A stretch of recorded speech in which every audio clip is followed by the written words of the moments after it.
Okay, class, let's look at an example problem to see how we can use Kirchhoff's current law and Ohm's law to solve a problem. This is one of the example problems out of the book, but let's take a peek at this.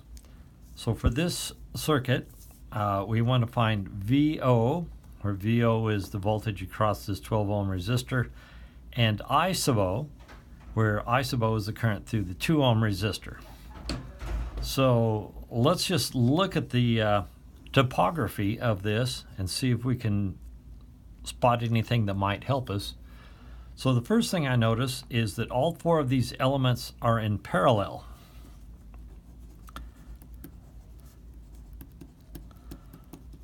So since this is a parallel arrangement, that means all elements have the same voltage.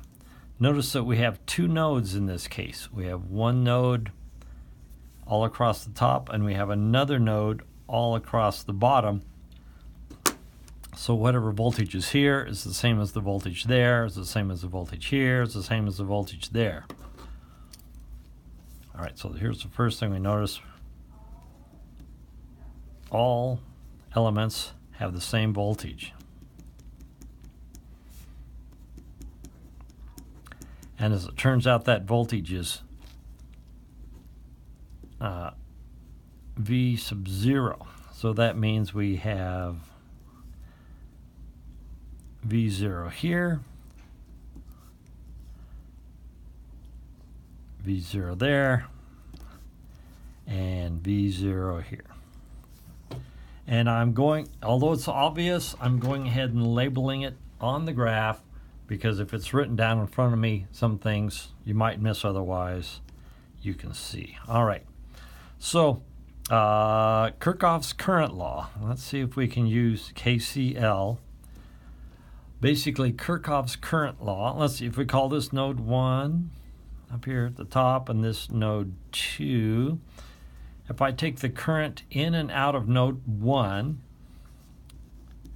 at node 1, the total of all the currents into this node is equal to the total of all the currents out of this node. So, what currents are coming in? Well, we have 15 amps coming in right here. This current is going out, that current is going out, and with this polarity here, I would have a current, since it's a resistor, passive notation, I'd have a current down there, and let's call that I4. 1, 2, 3, 4. See? Or we could call it whatever we want. I'm going to call it I4. So there's only one current coming in, that's the 15 amps. What currents are going out? I have I sub 0 going out here. I have a current source here, and the value of this current source is I0 divided by 3.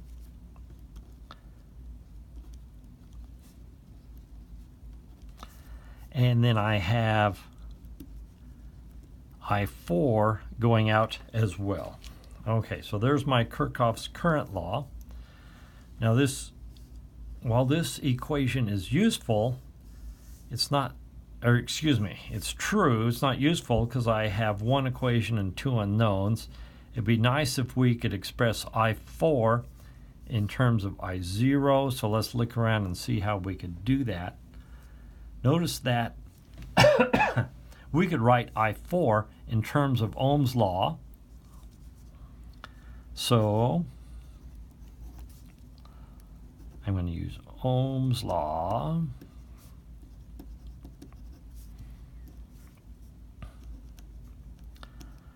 The current through a resistor is the voltage divided by the resistance, so it's going to be V0 over 12 ohms.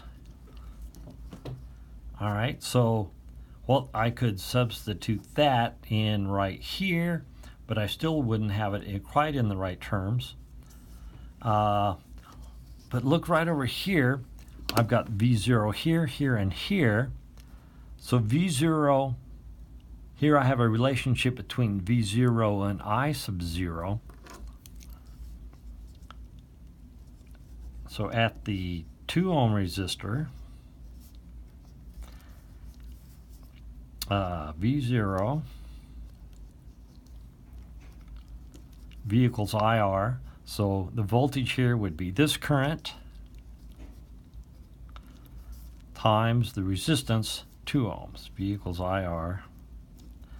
So I could take that and plug it right into here, and I would get that I4 is equal to 2 times I0 over 12, or 1/6 I sub 0.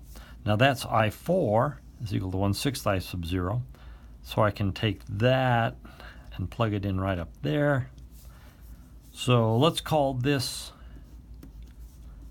equation 1. And let's see if we plug that in right there. So now equation 1, what does it look like? We've got 15 amps equals I0 plus 1/3 I0 plus I4, and I4 is 1/6 I0. Hey, there we go.